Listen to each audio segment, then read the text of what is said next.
morning, or depending on when you're watching this, good afternoon, good evening, or good night. My name's Ross, and as always, told out of Voice of Radio. So today we need to have a look at a new card, which is the Bomb. Deluxe Bomb. Yeah, there's a new Ace Spec, ladies and gentlemen, and it's a kind of card we've seen before, I'm going to be honest with you. And it's a kind of card we've seen several times before. And it's way better than we've seen before. But, and I do think this is pretty important, it is an Ace Spec. And that can be a little bit of a problem. What we've got is, like I say, it's called Deluxe Bomb. And what you do is it's a Pokemon tool. And if it is attached to your active Pokemon, and you take damage from one of your opponent's attacks, you put 12 damage counters on the attacking Pokemon. And then discard it. Okay. That is, well, it's really good and it's really bad all at the same time. Now, putting 12 damage counters is clearly awesome.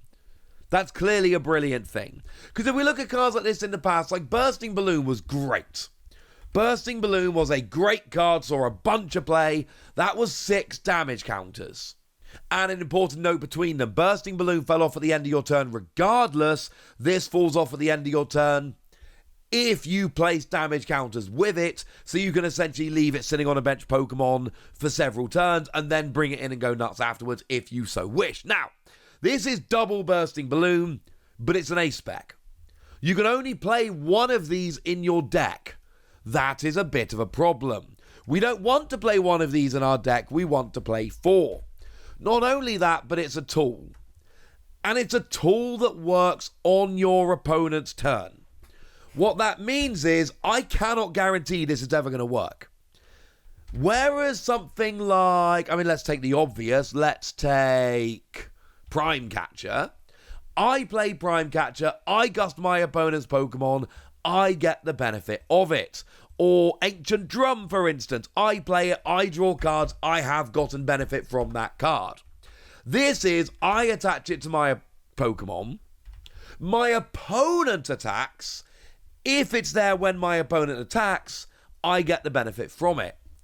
And right now, Lost Vacuum is seeing an awful lot of play.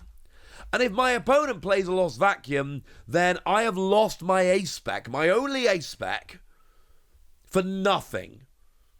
This only activates when I take damage from my opponent's attack. And I'm not in charge of when that happens, my opponent is. Now, you might get lucky and your opponent goes, oh, I didn't find my Lost Vacuum. I'm not attacking into this. I'll wait for a turn.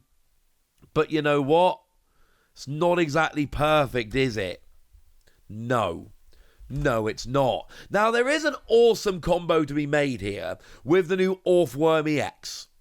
Because the new Orthworm EX is one I'm a gigantic fan of. I don't know how good it's going to be, but I love it and I want it to be good. And I'm definitely going to be testing it. But the new Orthworm EX has got an ability whereby, if this is active and damaged by an opponent's attack, put 2 damage counters on the attacking Pokemon for each metal energy on this Pokemon. So let's say I've got 4 energy on there. My opponent takes 200 damage. 80 from the 4 energy, 12 from the Ace Spec. Or if I've got 5 energy on here, they take 220. That's enough to get a KO on a majority of Pokemon EXs that are basic, and almost all Pokemon V, or the relevant ones at least. That's clearly brilliant. Here's the problem. Firstly, it can be played around with the whole Lost Vacuum thing. And secondly, when I showed you Orthworm before, I told you that I loved this. Absolutely loved this with Survival Brace, because Survival Brace basically stops me getting one-hit KO'd. If I've got full HP and would be KO'd, I go to 10 HP remaining. And that means I save all the energy on Orthworm, which is one of the biggest problems of that card. The fact that you need a bunch of energy on for it to really do its best. And even that can be played around with Lost Vacuum or by dropping damage counters or doing a tiny bit of damage or whatever. And this is my problem here. Orthworm seems like the best way to go about doing this, and I think I've got an Ace Spec I prefer for Orthworm. There's certainly an argument to be made for this, but if you lose the energy, you're in a bit of a hole. And that's kind of a problem. And look, we can do the whole Ace Spec thing where we look at this and we compare it to similar things in the past, and it just comes out looking way, way better. It is a fantastic version of a tool we've had a million times before. We've had it as Rocky Helmet. I mean, we had Rock Guard last time. This is Rock Guard doubled. Although it's not exactly the same, because Rock Guard would stay there even when you did the damage. But this is double Rock Guard. Rock Guard was an Ace Spec last time. This is double Rock Guard. Love it. Now, you're only getting one use out of it, where Rock Guard you could have got multiple uses, admittedly. But in terms of the damage, this is more than Rock Guard. This is 6 Rocky Helmets all in a row. There's a lot here to like about it. It is a better version of this card we've seen a million times before. But it's still easily counterable. And we can only play one Ace Spec in our deck. And I'm really not sure if we want to be using this over the million other Ace Specs that are around and available. We've got a lot of good Ace Specs around right now. As a side note, if anyone's wondering, we have had a bunch of abilities that put damage on if damaged by an opponent's attack. And we have got a bunch of these in the format at the moment, but I'm not sure how amazing they are. We've got the basic Hitmonchan from 151 that puts 3 damage counters when damaged. We've got the Iron Jugglist from Temporal Forces that puts 3 damage counters when damaged. The one I find really interesting here is Chestnut V. Came around in Silver Temper, still legal. If your active Chestnut V is damaged by an attack, you put 3 damage counters on. But this stacks. Which means if you've got a Chestnut V active, 3 on the bench, and a Deluxe Bomb on the active Chestnut V, that will actually do 240 damage. Or 24 damage counters. When you attack into it, I cannot be the only one that thinks that sounds like fun. None of them are amazing, but I think Chestnut V is certainly interesting. But then again, we've seen a bunch of Pokemon around right now that like dropping damage counters. Think of this with something like Dragapult. Now, I'm not saying this is going to be the best option for Dragapult, okay? I'm not saying this is going to be the Ace Spec of choice for Dragapult, just to be clear. But I am saying Dragapult drops damage counters when it attacks. So the idea of having 12 damage counters on your opponent's board, clearly a very, very good thing. And if the damage counters just so happen to be in the wrong place, well, that's not the end of the world, because Radiant Alakazam, and I think if you're playing this, you need Radiant Alakazam as your Radiant Pokemon of choice, but Radiant Alakazam can come in and start moving that damage around, making sure that it is in the right place a little bit later on. You move 2 damage counters from one of your opponent's Pokemon to another of their Pokemon. There's so many things I like about this card. Bursting Balloon was a great card. Even Rock Guard popped up here or there in the old world of Ace Specs.